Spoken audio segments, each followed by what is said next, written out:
तो लिंग पुराण के अंदर और शिव महापुराण के अंदर वर्णन किया गया कि भगवान शंकर ने नंदी को वचन दिया था, सुनो नंदी।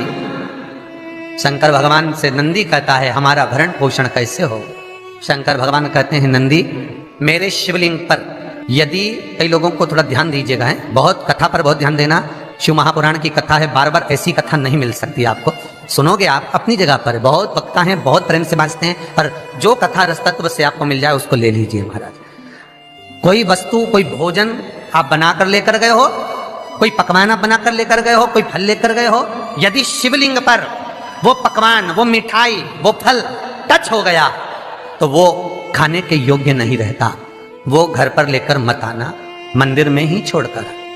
यदि भोजन, पकवान, मिठाई, शिवलिंग यहां पर है और भोजन का भोग तुमने इतनी दूर से लगाया है, फल इतनी दूर रखा है, वो शिवलिंग पर टच नहीं करा गया है, तो उस प्रसाद को, उस फल को आप पा सकते हो, उसको खा सकते हो। पर जो शिवलिंग पर टच हो गया फिर वो केवल नंदी, श्रृंगी, भृंगी, प्रेतों का, भूतों का, आहूतों का भाग होता है। प्रेत, भूत, आहूतों का वो फिर खाने योग्य नहीं है। हाँ, यदि नर्मदेश्वर महादेव हैं, नर्मदा जी के जल से कोई शिवलिंग प्रकट हुआ है, नर्मदा जी के जल से, कोई कंकर से, नर्मदा के जल से अगर कोई शिवलिंग प्रकट हुआ है, उस शिवलिंग की स्थापना कहीं पर है या आपके घर में है, तो उसको कुछ भी टच हो जाए वो पा सकते हो, पर बाकी के शिवलिंग को स्पर्श किया हुआ नहीं पा सकते। केवल एक नर्मदेश्वर महादेव नर्मदा के जल से प्रकट हुए।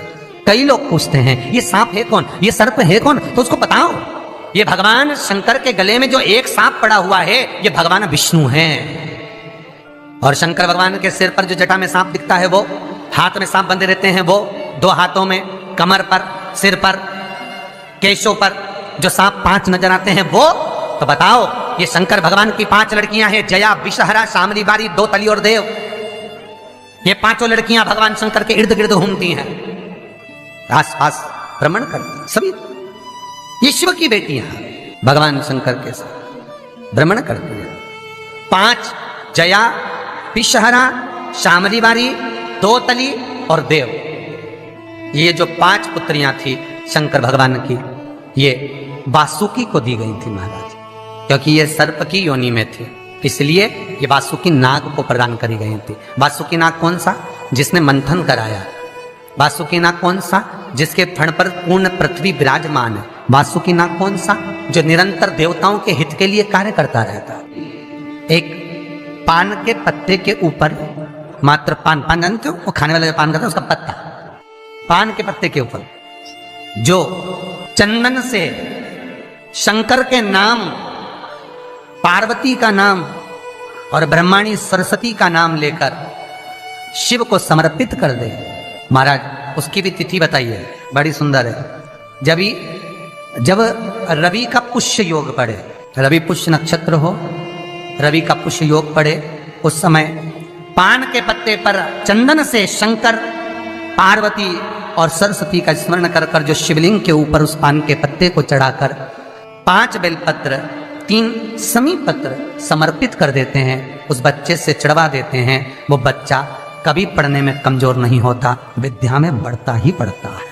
पलटकर माँ बाप को देखना ही नहीं पड़ेगा, बच्चे को कभी भी माँ को कहना ही नहीं पड़ेगा कि पढ़ने बैठ, वो खुद पढ़ेगा, रुचि से पढ़ेगा। 5 बेलपत्र, 3 समी पत्र समर्पित कर दें, भगवान शंकर का स्मरण करें और उस बच्चे को प्रणाम करवा कर वापिस लेकर आए। बच्चा विद्या में प्रबल होता है, विद्या प्रखर भगवान शिव देने वाला है। सरस्वती को सर्वोदय। शिव महापुराण की कथा, लिंग पुराण की कथा, विष्णु पुराण की कथा, पद्म पुराण की कथा कहती है कि किसी वृक्ष के नीचे, जिन वृक्षों का गुणगान हमारे शास्त्र करते हैं, जिन वृक्षों का गुणगान हमारी पुराणे करती हैं, उन वृक्ष के नीचे अगर एक मंत्र का मन का भी फेरा जाए तो उसका पुण्य 1000 गुना प्राप्त हो जाता है, आप रूप प्राप्त होता है अपने आप जिस पुण्य को करना चाहे। मेरा बहुत निवेदन है महाराज, बहुत प्रयास करा करो, प्रयास करना।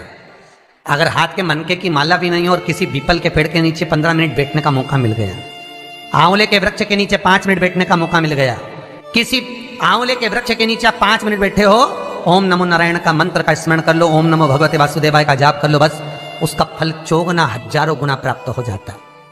शमी के पेड़ के नीचे बैठे हो, श्री शिवाय नमस्तुभ्यम का जाप करिए, 54 गुना फल मिलेगा, 1000 गुना फल। बेलपत्री के पेड़ के नीचे गए हो, ओम नमः शिवाय ओम का जाप करिए, फल मिलेगा। उस फल को हमें पाना है। कई लोग कहते हैं महाराज हम पूजन बहुत करते हैं, हम पाठ करते हैं, हम अर्चना करते हैं, हम व्रत रखते हैं, हम उपासना करते हैं, हम दान करते हैं, हम पुण्य करते हैं, हम सत्कर्म करते हैं, उसके बाद भी दुख क्यों है? हम पूजन तो कर रहे हैं। आपके पेट में दर्द हुआ, मान लो आपके सिर में दर्द हुआ, अब सिर में दर्द हुआ तो आपने गोली तो खाई, एनासिन भी खाई, क्रोसिन भी खाई, डिस्परिन भी खाई, कॉम्बिफ्लिम भी खाई, ना जाने कहां की गोलियां खा गए, सिर में दर्द था और 4-5 तरह की गोली खा गए। तुमने जब तो गोली खा ली और गोली खाने के बाद तुम्हें थोड़ा सा असर भी हो गया, पर इतनी गोलियां जो खाई है तो बाद में रिएक्शन तो करेगी, कुछ तकलीफ तो देगी, कुछ गर्मी तो करेगी, बीपी शुगर ऊंचा नीचा कर सकती है, नहीं पाई। उसी तरह मंत्र, माला, पाठ, जप, अनुष्ठान फल कब देते हैं और फल कब नहीं देते, ये शिव महापुराण की उमा संहिता कह रही है। शिव महापुराण का उमा खंड, पार्वती खंड को अच्छे से पढ़िए तो उसमें बताया है, उसमें वर्णन किया है। हम पाठ करने बैठे, इतनी बड़ी पोथी लेके लोग बैठ जाते हैं, पहले राम रक्षा स्तोत्र पढ़ लिए, फिर ये पढ़ लिए, गीता जी का अध्याय पढ़ लिया, ये पढ़ लिया, ये चालीसा, दुर्गा चालीसा, शिव चालीसा, तांडव, ये मंत्र जप लो, वो मंत्र जप लो, फिर कोई महाराज बता गया, वो मंत्र जप लो, फिर कोई महाराज बता गया, वो मंत्र जप लो, ये वाला देवता ला के अलमारी में रख लो। इतनी बड़ी पूजन की अलमारी, बस इतनी बड़ी, ज्यादा से ज्यादा होगी तो इतना बड़ा पूजन का घर, कमरा, उसमें इतना सारा देवता।